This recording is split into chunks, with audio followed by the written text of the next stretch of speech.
जय हिंद जय भारत। दोस्तों आप देख रहे हैं लाइव भारत। मैं हूं आपका दोस्त सफर शुक्ला और आज हम ऐसी हस्ती के पास पहुंचे हैं जिन्हें चंडीगढ़ भी जानता है, दिल्ली भी जानता है, पंजाब तो जानता ही जानता है। जी हाँ, हम बात करते हैं कानून की और अधिवक्ता की। संदीप गोशी जी है, पंजाब और हरियाणा हाई कोर्ट के वकील हैं, सुप्रीम कोर्ट ऑफ इंडिया के वकील हैं और सबसे बड़ी बात ये जनता के भी वकील हैं और ये जनता की आज अदालत में ये आए हैं लाइव भारत के कैमरे पर। और हम आज बात करें इनसे और बात करेंगे एक एफआईआर को लेके जो विजिलेंस डिपार्टमेंट ने काटी है और अमृतसर के कुछ डॉक्टरों के खिलाफ और कुछ यहाँ के प्राइवेट हॉस्पिटल के एमडी के खिलाफ, यूं कहें मैं बताऊं आपको तुली लैब और ईएमसी ग्रुप के खिलाफ जो मामला दर्ज किया गया है उस एफआईआर की कॉपी मेरे हाथों में है। तो हम जानते हैं इस एफआईआर में कितना सच है, कितना झूठ है, या ये एफआईआर कम है, इससे ज्यादा धाराएं लगनी चाहिए। हम धाराओं की बात करेंगे और धारा प्रभाव बोलने वाले हम संदीप गोशी से सीधा रूबरू होते हैं। सर, ये जो एफआईआर है आज जनता की अदालत में, जनता के आप वकील हैं, आप हमें ये बताएं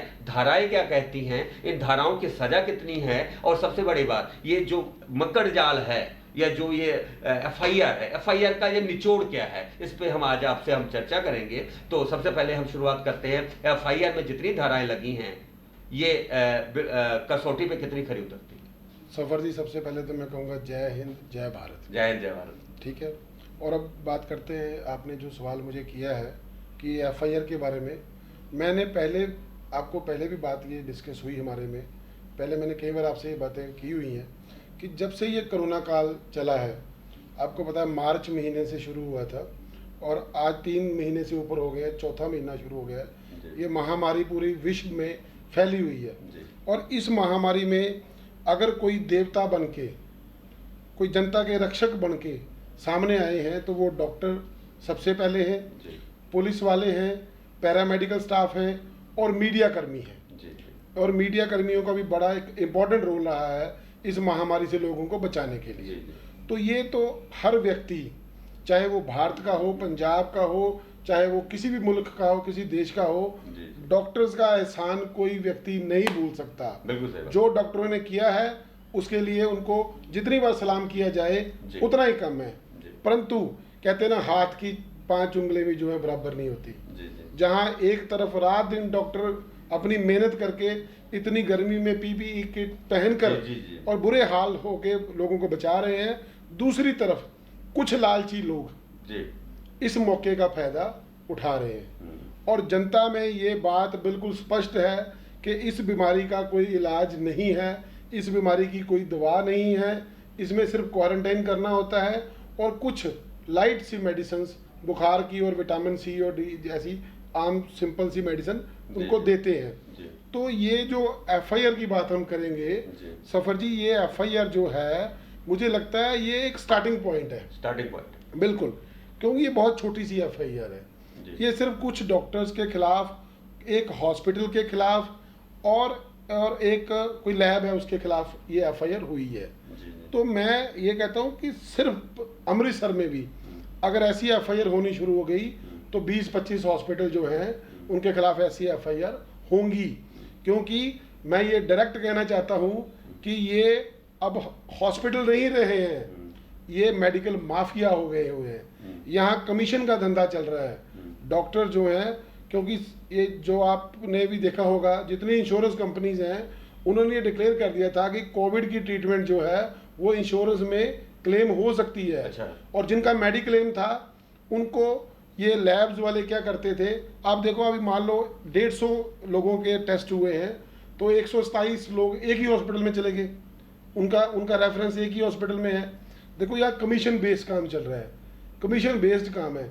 इनमें कुछ ऐसे लोग भी हैं जिन्होंने जिंदगी में मेडिकल साइंस ही नहीं पढ़ी हुई। इनमें जो अक्यूज्ड हैं उनमें उनका मेडिकल से कोई लेना देना नहीं है, वो सिर्फ एक व्यापारी हैं। उनका काम है बिजनेस करना, व्यापार करना, पैसे कहाँ से आने हैं, इन्वेस्टमेंट कहाँ करनी है, कहाँ से पैसे बढ़ने हैं और कमीशन काट के किसको देनी है, वो इसमें सिर्फ थोड़ी सी अभी स्टार्टिंग है।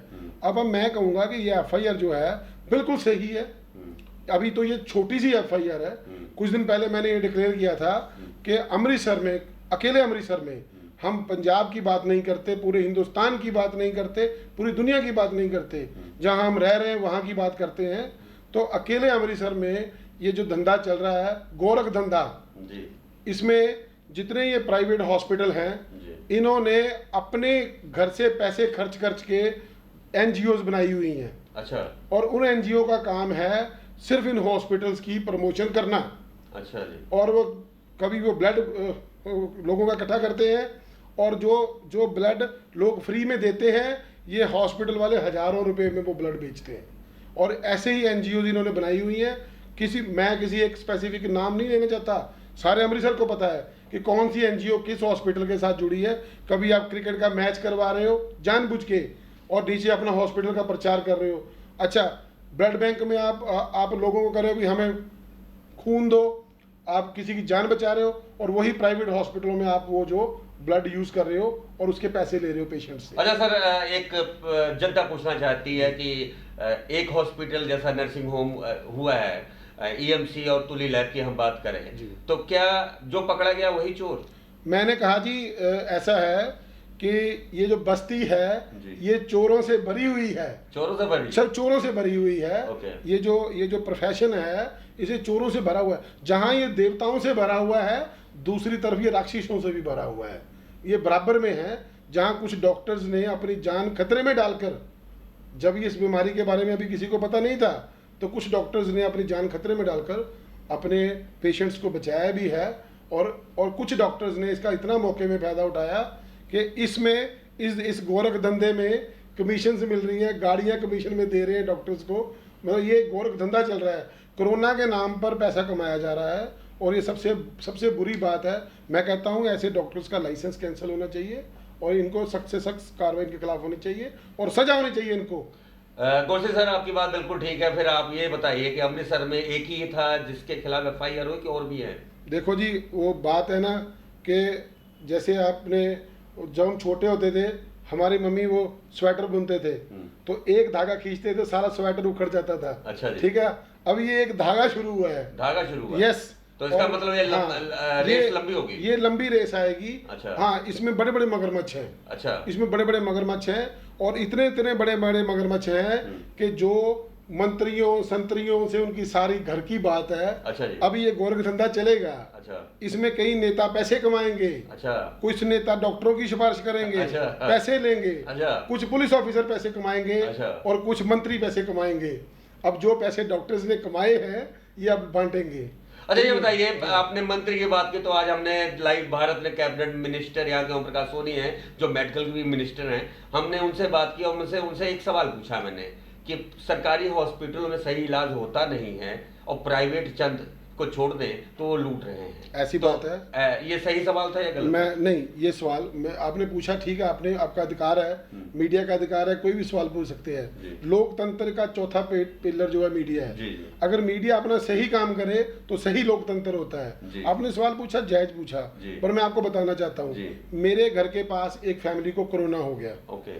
और वो गुरु नानक देव हॉस्पिटल में लड़का वहां रहा, उसको कोई सिम्टम नहीं था, उसकी वाइफ को भी हुआ, उसके फादर को भी हुआ, और मैं रोज उससे फोन पे वीडियो कॉल करता था जी। उसके पास फोन था। डॉक्टर्स वहाँ कम आते थे क्योंकि इतना उस समय अप्रैल में इतनी दहशत थी कि डॉक्टर दूर से ही उसको एडवाइस करते थे, फोन पे एडवाइस करते थे। पर मैं उसको रोज पूछता था क्या तुम्हें कोई तकलीफ है, तो कहता नहीं, मुझे हर फैसिलिटीज यहाँ गुरु नानक देव हॉस्पिटल में मिल रही है। उसने मुझे खुद कहा है, या मैं किसी से पूछ के नहीं कह रहा हूँ, किसी कोरोना पेशेंट से किसी ने बात ऐसे नहीं की होगी, मैं उससे तकरीबन रोज बात करता था जी। हाँ जी। मैं आपकी बात समझ गया। मैं आपसे ये पूछ रहा हूँ, चलिए आपकी ने उनसे पूछा, पर आप मुझे ये बताइए कि 6 वेंटिलेटर अगर चल रहे हैं ओनली, या 7 चल रहे हैं गुरु नानक हॉस्पिटल में, और 30 वेंटिलेटर हैं, और बाकियों के पास 85 वेंटिलेटर हैं जो प्राइवेट हॉस्पिटल हैं, तो ये इनका 30 भरता नहीं, तो फिर प्राइवेट में लोग क्यों जाते हैं? ऐसा है सफर जी, देखो ये एक मंदभागी बात है।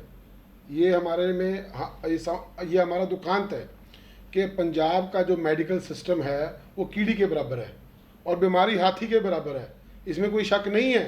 देखिए, मेडिकल अगर सुविधाओं की बात करो तो सबसे घटिया सुविधाएं जो हैं वो हमारे पंजाब में है। इसमें हम कोई दो राय नहीं कहेंगे, सुविधाएं नहीं है, ये बात बिल्कुल सच है। तो गुरु नानक हॉस्पिटल पे लागू होती है? मैं कहता हूँ जी, अगर आप क्रिटिसिज्म की बात करते हैं, हम ये बात करते हैं, तो ऐसी मैं कहूँगा कि पंजाब में ऐसा कोई हॉस्पिटल है ही नहीं जो कोरोना की प्रॉपर ट्रीटमेंट कर सकता हो। सो ये तो बात बिल्कुल फैक्ट है। वेंटिलेटर की बात, पूरे हिंदुस्तान का आंकड़ा ले लो आप, वेंटिलेटर तो पूरे हिंदुस्तान के पास भी नहीं थे। नहीं सर, मेरा सवाल ये है सर, बोसी सर, 30 हमारे पास पड़े हैं जी। राइट, हमारे पास 30 हैं और हमारी जो कैपेसिटी है 30 की है, लेकिन 5-6 वेंटिलेटर चल रहे हैं। या तो मरीज आते ही नहीं है या वहां जाते नहीं है, दोनों में से एक ही सवाल होगा ना जी। देखो जी, 30 वेंटिलेटर हाँ हैं, जी। 6 चल रहे हैं या 7 चल रहे हैं या 10 चल रहे हो, 20 तो पड़े हैं ना जी। तो हम प्राइवेट हॉस्पिटल क्यों जाते हैं? मैं बताता हूँ क्यों जाते हैं जी। क्योंकि आप मुझे बताओ, आप अपने बच्चे को प्राइवेट स्कूल क्यों भेजते हो? आपको लगता है डर जी कि बच्चे की प्रॉपर ट्रीटमेंट, उसको स्टडी नहीं मिलेगी जी, उसको प्रॉपर केयर नहीं मिलेगी, जी। हम थोड़े पैसे खर्च लेंगे, जी। क्योंकि जान से प्यारा कुछ नहीं कुछ होता। नहीं होता जी। ठीक है, जिस आदमी ने मेडिकल इंश्योरेंस कराई होती है उसको लगता है यार मुझे लेबोरेटरी वालों ने कह दिया भला भला हॉस्पिटल है वहां पे चले जाओ और आपका जो खर्चा वो इंश्योरेंस कंपनी देगी। तो ये गोरख धंधा है ना। देखो मैंने सवाल पूछा कि बच्चे को प्राइवेट स्कूल में क्यों डालते हैं, बिल्कुल सही बात। यही कारण है कि हम सरकारी हॉस्पिटल को मतलब हम लुटने के लिए जाते हैं खुद, हाँ। हम खुद लुटने के लिए जाते हैं, हम खुद लुटने के लिए क्योंकि जाते उसके लिए उसका सबसे बड़ा कारण है कि भारतीय संविधान जो है वो भारत में लागू ही नहीं हुआ है। हैं। मतलब ये है, हमें फ्री मेडिकल फैसिलिटीज संविधान के मुताबिक लिखी हुई हैं। हमारा राइट है, राइट टू लाइफ। अच्छा, ये राइट है हमारा मतलब ये Yes. कानून में लिखा हुआ है कि हमें हाँ। जो चिकित्सा सेवाएं है फ्री मिलनी चाहिए। Yes. कानून कहता है बिल्कुल। कौन से ये संसद में पास है? भारत का भैया संविधान संसद में नहीं पास, हाँ। ये भारत का कॉन्स्टिट्यूशन है। अच्छा कि हमारे पास राइट टू लाइफ है, हेल्थी लाइफ। जी ठीक है जी। तो उसके लिए मेडिकल जो फैसिलिटीज जी। हैं वो सरकार प्रोवाइड करवाएगी। ये सरकार यस। और हमारे पास दूसरा राइट है, राइट टू एजुकेशन, जी, वो भी सरकार प्रोवाइड करेगी। अच्छा। पर देखो कितनी अनफॉर्चुनेट बात है कि हम अपना संविधान जो है वो भी अपने हिंदुस्तान पे पूरा लागू नहीं करवा सकते। अच्छा, एक अब संविधान की बात करें, हर भारतीय नागरिक को संविधान मानना चाहिए। बिल्कुल मानना चाहिए। यहाँ के MP MLA, यहाँ के मिनिस्टर, यहाँ के CM और मैं यूं कहूँ कहाँ यहाँ के गवर्नर, यहाँ के हर जनता, पंजाब की जनता अगर संविधान मानती है तो फिर प्राइवेट हॉस्पिटल और प्राइवेट स्कूल फिर तो गायब हो जाएंगे। देखिए बात ऐसे है, अगर आप संविधान को, मैं एक बात आपको सफर जी कहना चाहता हूँ, ये मेरे कहे गए शब्द आपके पास रिकॉर्ड रहेंगे, कभी मेरे जाने के बाद सालों बाद भी याद रखे जाएंगे। मैं आपको बताता हूँ, जिस दिन भारत के संविधान को तुम भारत पे पूरी तरह लागू करोगे, कोई माफिया इस भारत में नहीं रहेगा। तो फिर लागू क्यों नहीं होता? लागू इसलिए नहीं होता कि 90% लोगों को तो इसकी समझ ही नहीं होती। आप समझ लो, जितने ये MLA बनते हैं, मेंबर पार्लियामेंट बनते हैं, 10 से ज्यादा पढ़े नहीं होते ये लोग। इनको इंडियन कॉन्स्टिट्यूशन के स्पेलिंग नहीं आते होते और ये सरकारों में होते हैं, तो ये संविधान को कैसे लागू करवाएंगे आप मुझे बताइए। तो सर इसके लिए आप जैसे अधिवक्ता क्यों नहीं आते राजनीति में? आकर आप तो आकर भी लौट क्यों आए? फिर सियासत में आप क्यों नहीं आए? मैं बताता हूँ जी, बेसिकली ये पैसों का धंधा है, इसमें इन्वेस्टमेंट करो और पैसे वापस कमाओ। कौन? ये नेतागिरी। अच्छा, ये जो राजनीति भारत में हो गई है, जो अभी पंजाब में है या अमृतसर में है, इस समय जो हालात हैं भारत के, ये हमारे लिए सबसे दुर्भाग्य वाली बात है। गरीब आदमी या जो मिडिल क्लास आदमी है वो राजनीति से इसलिए भाग जाता है क्योंकि यहाँ पैसों के बिना कोई काम नहीं चलता। अच्छा, अभी थोड़ी देर पहले सर्किट हाउस में कैबिनेट मिनिस्टर ओम प्रकाश सोनी ने एक घोषणा की है। घोषणा ये की है कि ये जो प्राइवेट हॉस्पिटल में कोरोना के जो पेशेंट आएंगे इनका एक रेट फिक्स कर दिया जाए। ये उन्होंने कहा कि CM से बातचीत चल रही है। तो सर ऐसा कोई पैमाना है कि दवाओं पैकेज हो जाएगी, जिंदगी का पैकेज या मौत का पैकेज, क्या बोलेंगे? देखो वो बात जो सोनी साहब ने कही होगी मैं आपको थोड़ा एक्सप्लेन कर देता हूँ। मुझे जो मैंने स्टडी की उसके मुताबिक बताता हूँ। एक्चुअली क्या है कि जब प्राइवेट हॉस्पिटल में पेशेंट जाता है तो वो 8,000 रुपया रूम, 7,000 रुपया रूम, 5,000 रुपया रूम, क्योंकि यहाँ कुछ हॉस्पिटल ऐसे हैं जो पहले होटल होते थे। अच्छा, अब होटल के कमरे का वो चार्ज करते हैं ना, होटल हॉस्पिटल। हाँ, अच्छा, पहले होटल, हाँ, अब हॉस्पिटल। कमरे वही हैं, फैसिलिटीज वही हैं, हाँ। तो वो 8,000, 9,000, 10,000 रोज का। आपका इशारा किसके तरफ है? मैंने कहा ना, मैं बातों बातों में नहीं कहता। नहीं, मैं फ्रैंकली इशारा किसका? देखो, धंधा है ये धंधा है, ये धंधा है और बहुत गंदा है। अमृतसर में है, अमृतसर में ऐसे हॉस्पिटल हैं जो पहले होटल थे और वो माल रोड पे ही है, कहीं बाहर नहीं अब गए।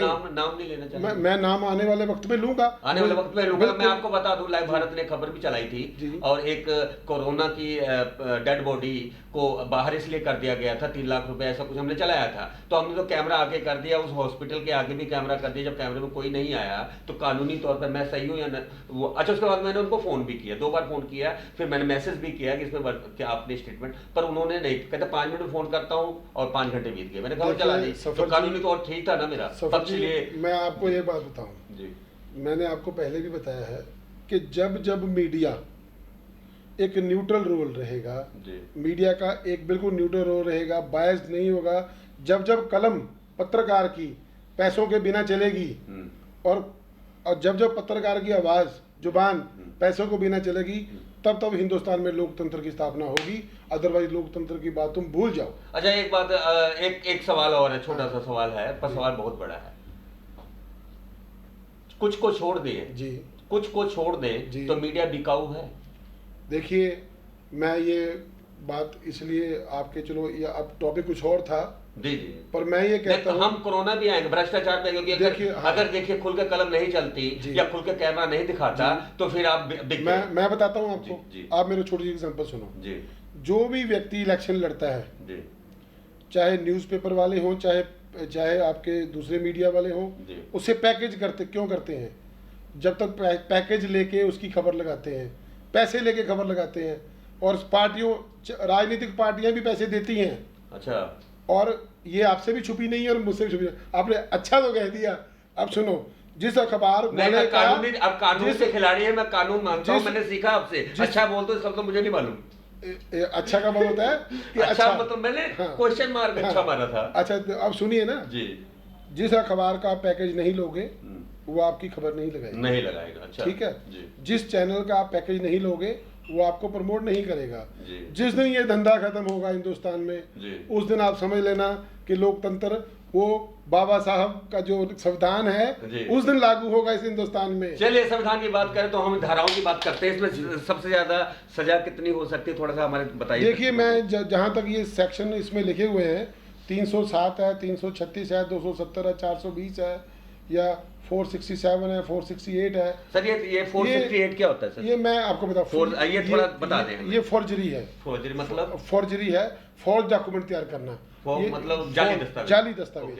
तो ये दूसरी धारा क्या है, ऐसे धाराओं के बताएं। ये अटेम्प्ट टू मर्डर है, 307 में बताएं। अटेम्प्ट टू मर्डर है 307। हाँ जी, किसी की लाइफ को थ्रेट है, और इसमें प्रिवेंशन ऑफ करप्शन एक्ट भी लगा हुआ है। अच्छा, तो मैं आपको ये कहना चाहता हूँ कि ये 307 लगना कोई बहुत बड़ी बात नहीं है। बहुत बड़ी बात नहीं, क्योंकि इसकी सजा मैक्सिमम से मैक्सिमम जो है वो 7 साल होगी, 7 से 10 साल। ये जो सेक्शन है, इसमें किसी की लाइफ इम्प्रिजनमेंट है, पर लाइफ इसमें होती नहीं है। 7 से 10 साल की होगी। मैं तो रादर ये रिक्वेस्ट करूंगा, अगर सरकार इसमें कोई अमेंडमेंट करना चाहती है तो जो बंदा मर गया ना इनकी गलती की वजह से, इसमें 302 लगाई जाए। तो सर गलती कौन बताएगा, गलती कहाँ होगी? गलती आएगी इसकी जब मैंने आपको बोला, सुनो ये क्या हुआ है, ये जो जब भी कोई FIR होती है ना, तो 3 दुकानदारियां उसी वक्त चल पड़ती हैं। अच्छा जी। एक पुलिस की, अच्छा जी, एक हमारे वाले प्रोफेशन की, अच्छा जी, ठीक है, एक बीच में जो दलाल होते हैं, ओके, उनकी चल पड़ती है। अच्छा, पॉलिटिशियंस जिन्हें हम कहेंगे, जी जी, वो क्योंकि जितनी बड़ी FIR होगी उतना बड़ा उस पर बोझ पड़ेगा जिस पे FIR होगी। तो ये तो अब धंधा चल पड़ा है। पर वैसे अगर मैं उम्मीद करता हूँ कैप्टन अमरिंदर सिंह से, क्योंकि अभी उनका 1 साल टेन्योर रह गया, साल 1.5 साल है, तो अगर वो कुछ अच्छा करना चाहते हैं समाज के लिए, तो इस FIR में 302 भी लगाएं। अगर कोई बंदा इनकी वजह से मर गया है तो 302 भी लगे, और एक अकेली FIR ना रहे, इसमें बाकी जो हॉस्पिटल हैं, ये चेन है, पूरा चेन है, ये चेन है। इस चेन में से अगर आपने बीच में से एक बंदे को पकड़ा है तो पूरी चेन खींचिए, पूरी चेन खींचिए। जो भी हॉस्पिटल, प्राइवेट हॉस्पिटल इसके लिए जिम्मेवार हैं, उनके खिलाफ कार्रवाई होनी चाहिए। और इसमें एक और बात है, देखिए इसमें तीन कंप्लेनेंट हैं इस FIR में। एक राजकुमार खुल्लर जी हैं, वीरेंद्र दत्ता जी हैं, अशोक नेजा जी हैं। ये वो व्यक्ति हैं जो पीड़ित हैं, पीड़ित हैं। पर मैं कहता हूं कि ये सिर्फ 3 व्यक्तियों की बात नहीं है, ये जनता के हित की बात है, ये जनहित की बात है। और मैं बताऊं आपको सफर जी, अगर ये बात दबाई गई ना, किसी ने पैसे लेके भी दबाई, चाहे मुझे सुप्रीम कोर्ट तक जाना पड़े, मैं जनता के हित के लिए लड़ाई लड़ूंगा। अच्छा, ये आप लड़ाई लड़ेंगे। सबसे बड़ी बात है कि इन्होंने एफआईआर देखते हुए और इन्होंने कहा कि कुछ भी हो मैं जनता के लिए लड़ाई लड़ूंगा। तो जनता के हित में और जनता के दरबार में और जनता के सवालों के साथ हम यहाँ पे आए थे। और मैं आपसे थोड़ा सा और जानना चाहता हूँ। मैं ये कह रहा था कि ये जो एफआईआर है तो 302 विजिलेंस ने क्यों नहीं लगाई? मैं बताता हूँ जी। सुनो, मुझे लगता है अभी उनकी जो उनकी इन्वेस्टिगेशन चली है उसमें जिन लोगों ने कंप्लेंट दी है उनका भी कोई मरा नहीं है। ओके। इस वजह से नहीं, इसमें उनके ससुर जी की मौत हो चुकी तो फिर 302 लगनी चाहिए। पर सर फिर वही सवाल, कैसे? देखिए, लैब से रिपोर्ट पॉजिटिव चली जी, काम कहां से शुरू हो, जड़ कहां से? जड़ कौन है? लैब कसूरवार इस मामले में कसूरवार लैब ज्यादा है या हॉस्पिटल? बराबर कैसे? ये कैसे है? ये वॉलीबॉल की गेम है। वॉलीबॉल गेम आपने वॉलीबॉल खेला कभी? जी जी जी। ठीक है, एक दूसरे को पास देते हैं। ठीक है, पास देके फिर गोल करते हैं। तो इसमें गोल और पास में कितने और लोग होंगे? ये जो बॉल है ना, बॉल वो पेशेंट है। अच्छा। और ये जो डॉक्टर्स और ये लैब्स हैं ना, ये वो प्लेयर हैं जो वॉलीबॉल खेल रहे हैं। मैंने लाइव भारत ने तुली लैब का सबसे पहले मुद्दा उठाया था। उसके बाद में फिर प्रेस कॉन्फ्रेंस होती है, पूरी देश दुनिया में फैलता है। चलो कुछ भी हो, मैंने तो जनता की बात की थी। मैं सफर जी एक मेरे बात दिमाग से निकल जाएगी। मैंने आपको बताता हूँ, ये जितने भी प्राइवेट हॉस्पिटल है अमृतसर में, जो बड़े बड़े मगरमच्छ जिनको कह ले, वो हैं, उन्होंने अपनी एनजीओ बनाई हुई है। अच्छा जी। एनजीओ खुद पैसे वो खर्चते हैं, एनजीओ को पैसे देते हैं और अपनी प्रमोशन करवाते हैं। ब्लड बैंक, जो इनको ब्लड चाहिए, लोगों से ये कह के लेते हैं कि हमने आज ब्लड डोनेशन हमने कैंप लगाया है, और वो प्राइवेट हॉस्पिटल में वो जो बोतल है ब्लड की, वो 4-4 हज़ार 5-5 हज़ार पेशेंट से ये पैसे लेके चढ़ाते हैं। और ये एनजीओ का जो घोटाला, एनजीओ और प्राइवेट हॉस्पिटल लेबोरेटरीज, अब इसमें एनजीओ नहीं आई हुई है। अच्छा। अभी वो भी आनी चाहिए। एनजीओ भी आई? यस, आनी चाहिए, क्योंकि वो इनके प्रमोटर हैं, वो इनके पेड आदमी हैं, वो इनसे पैसे लेके अपनी एनजीओ चलाते हैं। अच्छा सर, एक बात खुलासा अब तो हो ही गया है। चलिए, एक कड़ी है उसके हमने बात की 307 और 302 को लेकर। ये तो चलो एफआईआर की आगे तहकीकात होके उसके बाद धाराएं बढ़ती जाएंगी या बढ़ सकती है, घट भी सकती है। ये तो आने वाला वक्त ही बताएगा, क्योंकि जो भी फैसला आएगा ये तो अदालत का फैसला। ये ऐसे होगा सफर जी, अगर इनकी सेटिंग हो जाएगी तो धाराएं घट जाएंगी। अच्छा। अगर सेटिंग नहीं होगी तो धाराएं असल में रहेंगी और एक्चुअल में बढ़ेंगी। एक्चुअल में बढ़ेगी? यस। तो आप तो एक तरफ कह रहे थे सुप्रीम कोर्ट तक लड़ूंगा मैं, इसका मतलब? मैं यही कह रहा हूँ ना, जब ये सेटिंग होगी उस समय मैं खड़ा आपको नजर आऊंगा। अब जनहित में आ जाएंगे, तब मैं जनहित में उठूंगा। अच्छा। और बताऊंगा इनको कि आप तुम जितनी मर्जी सेटिंग कर लो, इसमें से तुम। अच्छा सर, एक बात बताइए, इतनी सेटिंग है, अगर वो सेटिंग सभी से कर लेते हैं तो आपसे सेटिंग क्यों नहीं कर पाएंगे? देखिए, ऐसा है कि दुनिया कहीं ना कहीं तो चल रही है। आप नहीं सेटिंग करते? आप करते हो? नहीं, मैंने सवाल किया। सर मैंने सवाल किया। मैं आपके सवाल का जवाब देता हूँ। जी जी। देखो, ऐसा है, सारे पत्रकार भी चोर नहीं है जी। ठीक है, तो सारे वकील भी सिर्फ पैसे के लिए काम नहीं करते हैं।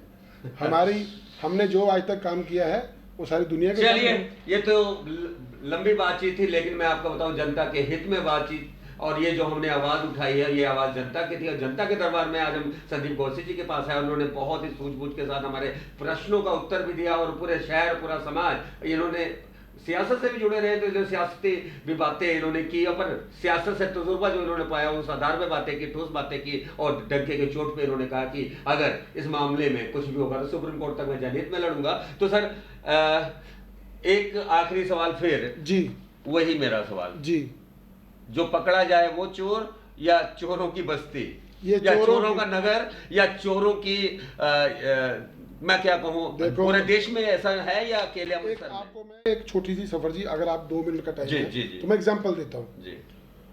आपको पता है कि आजकल जितनी भी औरतों की डिलीवरी होती है जी, उसमें 98% वो सर्जरी से करते हैं जी। नॉर्मल क्यों नहीं करते? क्योंकि नॉर्मल डिलीवरी का खर्चा सिर्फ 3 से 4 हज़ार रुपये होता है। ये भी एक खेल हो रहा है। सुन लो मेरी बात जी, जी। आपकी बहन बेटी कोई देख लो जी, अपने घर में झांक लो, मेरे घर में झांक लो, किसी के घर में झांक लो, किसी मंत्री संतरी किसी के घर में झांक लो, किसी बच्चे की डिलीवरी 100 अगर 100 बच्चों की डिलीवरी हो रही है तो 95 बच्चों की सर्जरी होती है, और सर्जरी से डिलीवरी होती है। क्यों? क्योंकि बिल बनता है 35 से 40 हज़ार रुपया। ये सुनो, और आप कभी ये सोच के देखना, जिस औरत की एक बार सर्जरी हो गई, दूसरा बच्चा भी सर्जरी से हो गया, तीसरा बच्चा पैदा करने की उसकी काबिलियत नहीं रहती बाद में, और वो मेडिकली हमेशा के लिए अनफिट कर देते हैं ये डॉक्टर लोग। ये इतना बड़ा स्कैंडल है, ये माफिया है बहुत बड़ा। ये तो बच्चे के पैदा होने पे भी ये गेम खेल रहे हैं। आप सुनो, आपके घर बच्चा होने वाला है, आपको बाहर बुला के कह देंगे बच्चा उल्टा हो गया, ऑपरेट करना पड़ेगा अभी इमीडिएटली, ठीक है, आप डर जाओगे कि यार बच्चा नहीं, कुछ बच्चे जच्चे को कुछ नहीं होना चाहिए, आप ऑपरेशन कर दो। मैं कहता हूँ सवर जी मेरी बात छोड़ो, आप ये सवाल जनता से कभी सेपरेटली इस पे प्रोग्राम कर लेना और जनता से सवाल पूछना। देखो ना, हर घर में 1 2 3 4 लोगों की लेडीज़ की सर्जरी होके ही बच्चा होता है सिजेरियन।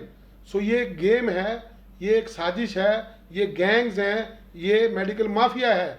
और इस मेडिकल माफिया ने कोरोना में अपना व्यापार जो है, देखो जितना बड़ा डर उतने बड़े पैसे, ज़्यादा डर बड़ा हुआ ज़्यादा पैसे कमा रहे हैं।